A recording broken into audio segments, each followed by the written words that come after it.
Hello दोस्तों, आइए देखते हैं हम अगले पार्ट में डीपीएसपी यानी कि राज्य के नीति निर्देशक तत्व directive principle of state policy. पिछले भाग में हम लोग भाग 3 पार्ट 1 में, यदि आप नहीं देखे हैं तो पार्ट 1 में हम कराए हैं संघ एवं राज्य क्षेत्र, आर्टिकल 1 से 4, भाग 2 नागरिकता कराए, आर्टिकल 5 से 11, और पार्ट 3 में मौलिक अधिकार फंडामेंटल राइट्स, आर्टिकल 12 से 35 तक। तीनों वीडियो अपलोड है चैनल पर, तो आप उसको देख सकते हैं। अगली पार्ट यानी भाग 4 में राज्य की नीति निर्देशक तत्व, जिसमें आर्टिकल आपका आता है इसमें डीपीएस में भाग 4 आर्टिकल इसमें आता है आपका 36 से लेकर के 51 तक। तो आइए देखते हैं इस भाग में कि किस अनुच्छेद में किस चीज़ के उल्लेख है और कहाँ से हमको किस चीज़ की जानकारी मिली है। देखते हैं अनुच्छेद 36 से 51। तो आइए सबसे पहले देखते हैं अनुच्छेद 36 में क्या है।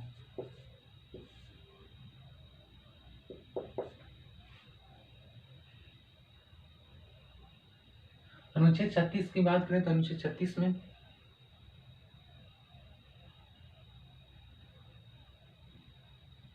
राज्य के नीति निर्देशक तत्व की परिभाषा के बारे में जानकारी मिलती है। इसमें इस बात का जानकारी मिलता है कि लोगों को आर्थिक रूप से स्वतंत्र रूप से राज्य मदद करेगी, यानी आप सीधी तौर पर लिख सकते हो परिभाषा।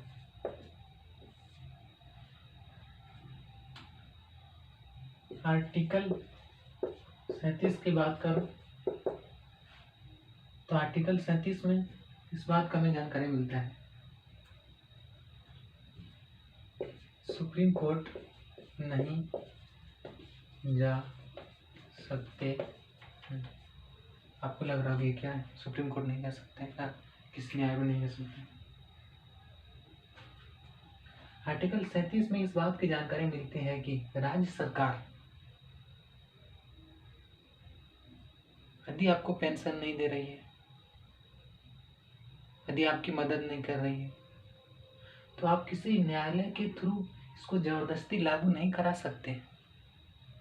वहीं मैं फंडामेंटल राइट्स मौलिक अधिकार की बात करूँ आर्टिकल 12 से 35 में, यदि आपके फंडामेंटल राइट्स में किसी भी आर्टिकल का उल्लंघन होता है तो आपकी अधिकार है कि आप निचली अदालत छोड़िए सीधे सुप्रीम कोर्ट जा सकते हैं। इस बात का उल्लेख हमें 32 आर्टिकल में मिलता है, संवैधानिक उपचारों का अधिकार। लेकिन राज्य के नीति निर्देशक तत्व के अंतर्गत आर्टिकल 36 से 51 किसी न्यायालय में ले जाने योग्य नहीं है, यानी किसी राज्य को आप बाध्य नहीं करा सकते हैं कि इसको आपको लागू करना होगा, पेंशन को 6,000 की जगह 6 लाख पर मंथ देना होगा। इस बात का के लिए राज्य के नीति निर्देशक तत्व यानी राज्य स्वतंत्र है कि किसी न्यायालय योग्य नहीं। तो आप आर्टिकल 37 समझिए। हम अनुच्छेद 38 की बात करूं तो अनुच्छेद 38 में इस बात को कहा गया है कि राज्य सरकार लोगों का कल्याण करेगी। कहा गया है, करे अथवा ना करे ये तो उसकी मन, यानी लोक कल्याण, लोक कल्याण के बारे में जानकारी हमें आर्टिकल 38 में मिलती है कि राज्य सरकार लोगों का कल्याण करेगी। जैसे देखते हैं आप, बहुत योजना राज्य सरकार चलाती है, मुख्यमंत्री समृद्धि योजना, मुख्यमंत्री किसान राहत योजना, जैसे जो भी हो नाम चलाती है राज्य सरकार। तो आर्टिकल 38 के तहत इस बात में राज्य सरकार कहती है कि हम लोगों का कल्याण करेंगे।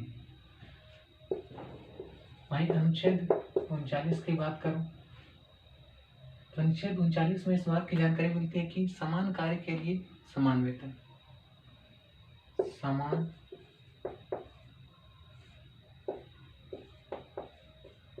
कार्य के लिए समान वेतन। किसको? तो मेल या फीमेल को।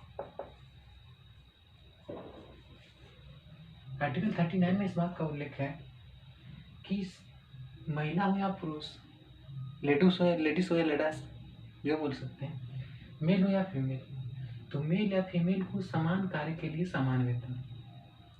आप देखते होंगे, मान लीजिए झारखंड पुलिस में कोई महिला कांस्टेबल तो उसकी सैलरी 42,000 है, तो आप ऐसा नहीं कर सकते हैं कि किसी जेंट्स की सैलरी 82,000। नहीं, जो सैलरी महिला कांस्टेबल की है वही सैलरी जेंट्स कांस्टेबल का भी हो, क्योंकि आर्टिकल 39 में इस बात को कहा गया है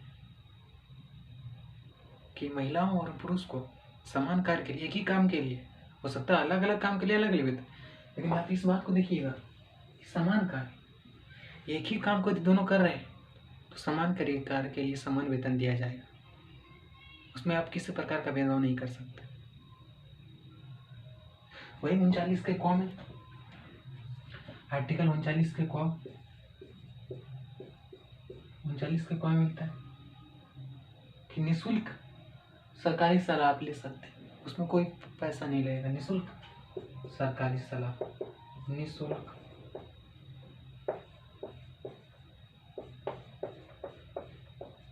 सरकारी सलाह आप ले सकते हो। 39 को कौन मिलता है कि निःशुल्क सरकारी सलाह आप ले सकते हैं। अनुच्छेद 40 की बात करूं, अनुच्छेद 40 में ग्राम पंचायत ग्राम स्तर पे देखते होंगे कि पंचायत होता है, आपके गांव का भी कहीं पंचायत होगा, तो अनुच्छेद 40 के अंतर्गत ग्राम पंचायतों का गठन के बारे में जानकारी मिलती है। ग्राम पंचायत का गठन, आर्टिकल 40 में ग्राम पंचायत के बारे में हमें जानकारी मिलती है। तो आर्टिकल 40 तक तो आपका क्लियर हो गया होगा, है ना। तो आगे देखते हैं।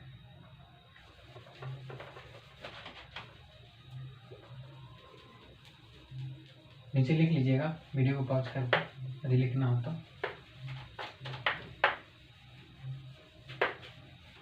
और देखिए, ऑनलाइन पढ़ने का फायदा ये है कि आपको घर बैठे सारा कंटेंट मिल जा रहा है। नहीं तो यही पढ़ने के लिए क्वालिटी लोग आजकल कितना एप्लीकेशन पे तो लाखों रुपए खर्च करता है, हज़ारों रुपए के। यूट्यूब पे फ्री मिलता है तो इसका फायदा उठाइए। ऐसा नहीं कि यूट्यूब पे वीडियो दे रहा है तो कुछ भी दे रहा नहीं, कुछ भी नहीं। जो चीज़ें ओरिजिनल है उसको एक सिलसिलेवार तरीके से बता रहे हैं, ऐसा नहीं कि आगे पीछे कर रहे हैं, बिल्कुल तरीके से। हो सकता है लेट लगे, लेकिन बिल्कुल क्रम से जानेंगे और अच्छी तरह से जानेंगे। अनुच्छेद 40 हो गया, 41 देखते। अनुच्छेद 41 की बात करूं तो अनुच्छेद 41 में कुछ दशाओं में लोगों को विशेष सहायता,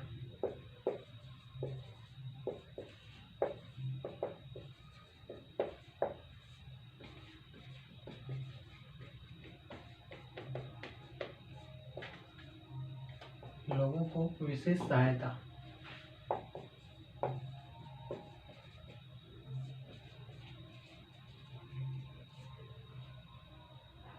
आपको लग रहा होगा ये क्या ससुराल, ये ठीक है। कुछ दशा में लोगों को विशेष सहायता, जैसे आप गांव में देखते होंगे कि जितना बूढ़ा बूढ़ी को पेंशन मिलता है यही आर्टिकल के तहत मिलता है। इसमें पहले यहाँ पर भी लिख सकते हो पेंशन, जिससे बहुत विकलांग होता है, बूढ़ा होता है, बूढ़ा या बूढ़ी जिसको वृद्धा कहते हैं, वृद्धा पेंशन, या फिर विधवा बोलते हैं, विधवा जिनके पति मर गई हो, विधवा पेंशन। ये सब पेंशन आर्टिकल 41 के तहत के ही मिलते हैं। आर्टिकल 42 की बात करूँ, नीचे लिखता था, आर्टिकल 42 की बात करूँ, आर्टिकल 42 के तो इसमें प्रसूति सहायता,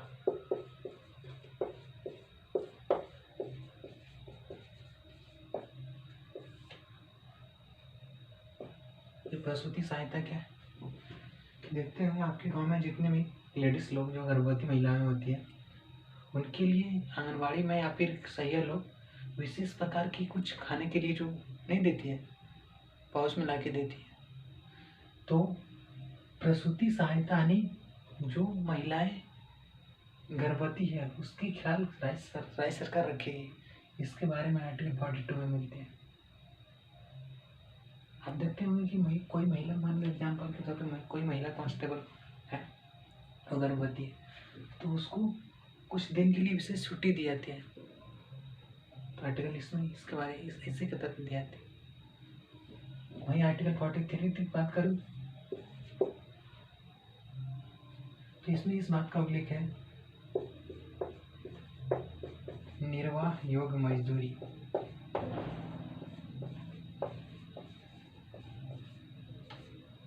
आर्टिकल 43 में यदि कोई मजदूर मजदूरी करता है तो उसको इसके तहत ये बोलता है आर्टिकल कि उसको इतना पैसा दे दिया जाए मजदूर को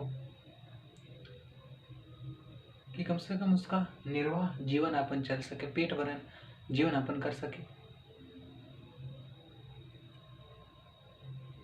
यानी निर्वाह आयु जिससे कि अपने जीवन को चला सके, उतना उसको मिनिमम से मिनिमम दिया ही जाना चाहिए।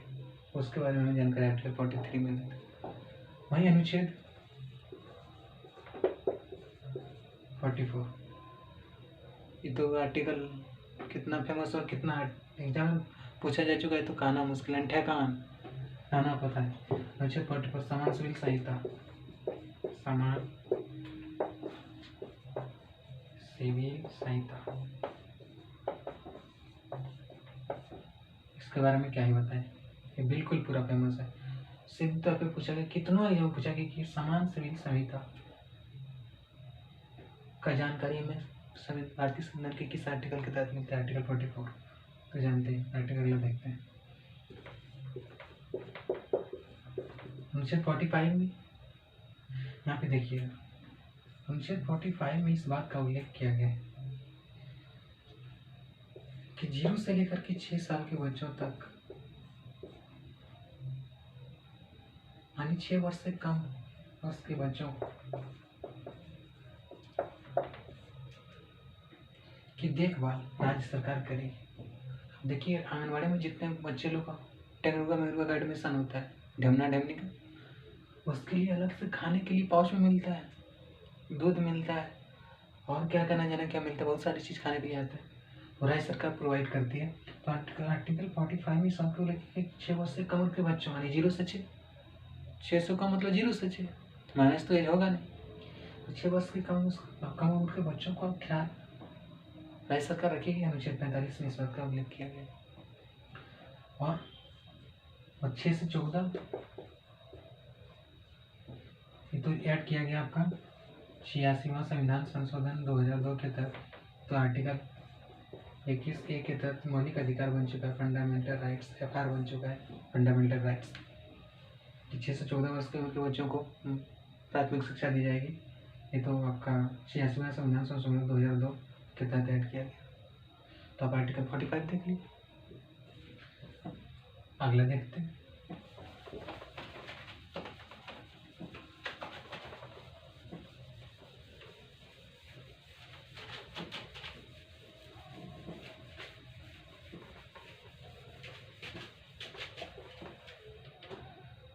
आर्टिकल 46 ना, 45 हो चुका है तो 46 ही होगा ना। आर्टिकल 46 में ST और SC के बारे में, ST और SC के लिए विशेष प्रावधान, विशेष सहायता राज्य सरकार करेगी। आदिवासी लोग में आता है ये पिछड़े वर्ग में, तो अनुच्छेद 46 में इस बात को लेकर ST और SC के लिए विशेष ख्याल, विशेष सहायता राज्य सरकार करेगी। वही अनुच्छेद 47 में बात करूं, अनुच्छेद 47 में नशीली पदार्थों पर रोक है।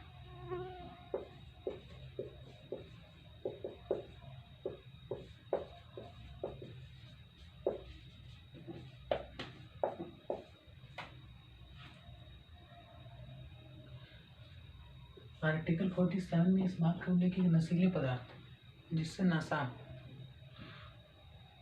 उसको उसके ऊपर रोक लगाया गया। लेकिन लोग मानता कहाँ, यहाँ तो क्या तंबाकू खाता है, तंबाकू पे लिखा रहता है स्पष्ट कि तंबाकू से कैंसर होता है, जान के लोग खाते हैं, लिखा रहता है लेकिन तो पर भी खाता है। क्या कीजिएगा, हम लोग को जब पढ़ना है मतलब पढ़ना है, उनमें को तो एग्जाम क्रैक करने से मतलब बाकी भाड़ में जाएगा। तो आर्टिकल 47 में नशीली पदार्थ पर रोक।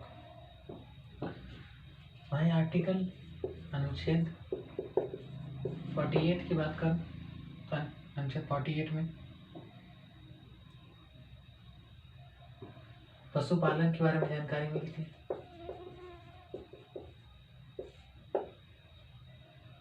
मतलब पशुओं को पालना चाहिए, कुत्ता, गाय, बिल्ली, सभी पालने के बारे में जानकारी मिलती है। इसमें बात करें पशुपालन के बारे में क्या गया तो इसमें गौ हत्या के बाद की रोक की बात कही गई कि गौ हत्या नहीं की जाएगी। जो गाय लोग को मार देते हैं उसकी हत्या नहीं की जाएगी। आर्टिकल 48 का ये की बात करूँ यानी कौ की बात करूँ, कौ ये की बात है।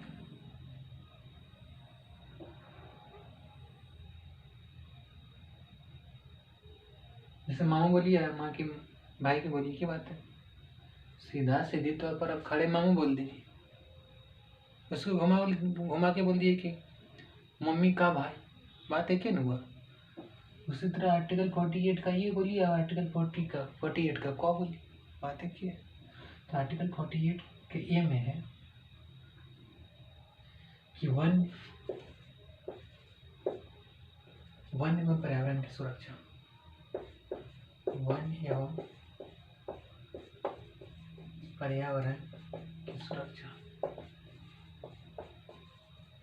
कहते ना जंगल वंगल लगाते रहता गांव तरफ, तो उसकी सुरक्षा के बारे में कहा गया आर्टिकल 48 के। वही आर्टिकल लिखता हूँ शॉर्ट में, ART शॉर्ट में लिखा हूँ। आर्टिकल 49 में इस बात का उल्लेख है कि अंतरराष्ट्रीय स्मारक, जो स्मारक की देखभाल, स्मारक की देखभाल करना है यानी इसको संजो कर रखना है, इसकी सुरक्षा करना। जैसे एग्जाम्पल पे तो ले लो लाल किला, इसकी देखभाल करना है। रेड फोर्ट, अगला ले सकते हो ताजमहल।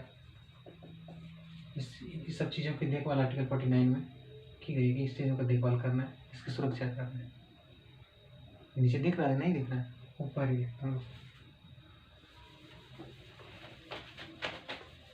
ऊपर लिखता हूँ। तो ये 2 आर्टिकल बचा, भाग 4 खत्म हो जाएगा। अगला है आर्टिकल 50 ना। आर्टिकल 50 में है कि कार्यपालिका अलग और न्यायपालिका अलग। तो आपको लग रहा है कि ससुरा कहाँ बोल रहा है, कार्यपालिका न्यायपालिका। तो कार्यपालिका और न्यायपालिका के बारे में अगली वीडियो में कभी बताएंगे। आप यहाँ पे इतना याद रखिए, कार्यपालिका को न्यायपालिका से अलग रखा गया। जैसे देखते भाई और भाई अलग हो जाता है, अलग ऐसा होना चाहिए, नहीं होना चाहिए कि मिलजुल कर रहना चाहिए, लेकिन होता ही नहीं है जो बात रियलिटी है, तो लोग मारने को तैयार होते। उसी तरह दोनों भाई अलग, उसी तरह यहाँ पे रखना कि कार्यपालिका अलग न्यायपालिका अलग लिखना है। कार्यपालिका को न्यायपालिका से अलग, कार्यपालिका को न्यायपालिका से अलग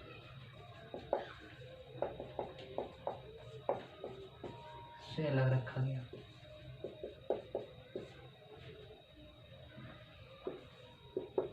आर्टिकल 51 की बात करूँ और ये अंतिम आर्टिकल है भाग 4 का। आर्टिकल 51 में है अंतर्राष्ट्रीय शांति।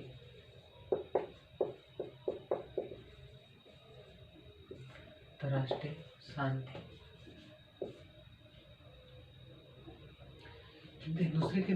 दूसरे देश में आपस में लड़ना झगड़ना नहीं, बिल्कुल शांति बनाए रखना है। इसके बारे में जानकारी हमें आर्टिकल 51 में मिलता है।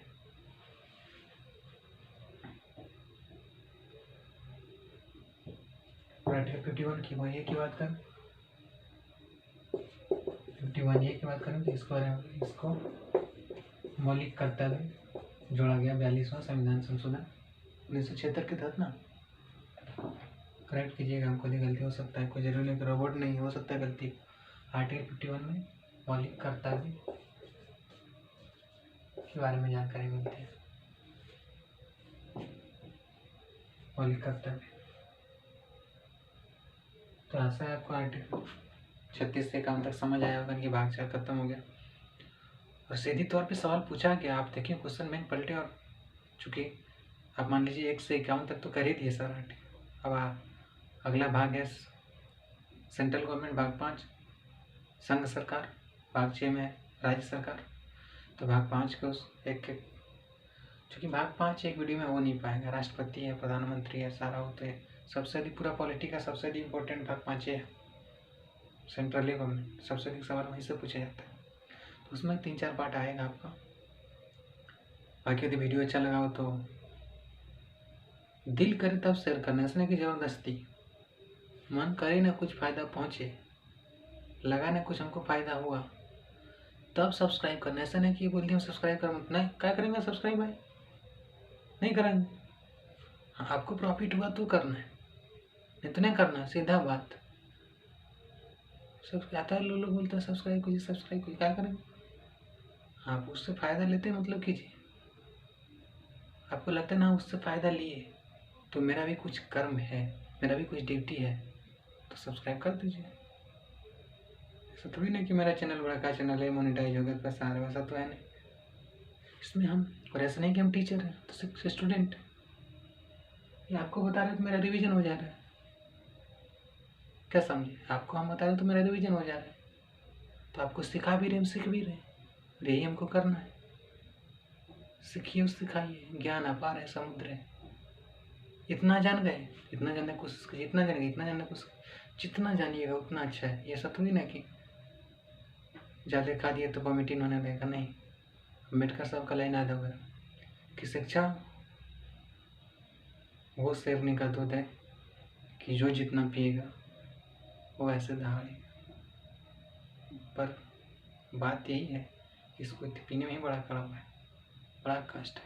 स्टूडेंट लाइफ बड़ा ही कष्ट है, लेकिन हिम्मत नहीं हारना है, लगे रहना है। आज न कल, कल न परसों, परसों न तरसों, 1 साल न 2 साल, 2 साल न 4 साल, 4 साल न 5 साल। लेकिन यदि आप मेहनत करते हैं सच्चे दिल से और सही डायरेक्शन में, तो आपको सक्सेस ज़रूर मिलेगी। हो सकता है कभी छोटा मोटा एग्जाम ना निकले, हो सकता है आपके लिए बड़ी नौकरी इंतजार कर रही हो, तो आप उसके लिए तैयार कीजिए। और नहीं लगेगा तो नहीं लगेगा, क्या नहीं लगेगा? ज्ञान तो सीखिए, ज्ञान तो अर्जित किए ना। यदि आप जान भी, मान लीजिए पॉलिटी की बात करिए, पॉलिटी सब्जेक्ट को आप अपने कमांड में कर लेते हैं, तो आप लाखों रुपए महीने कमा सकते हैं। एक पॉलिटी की बात करता, तो आप हिम्मत नहीं हारना, आपको लगे रहिए और मजे से पढ़िए। तो मिलते हैं अगले वीडियो में, तब तक के लिए धन्यवाद। जय हिंद।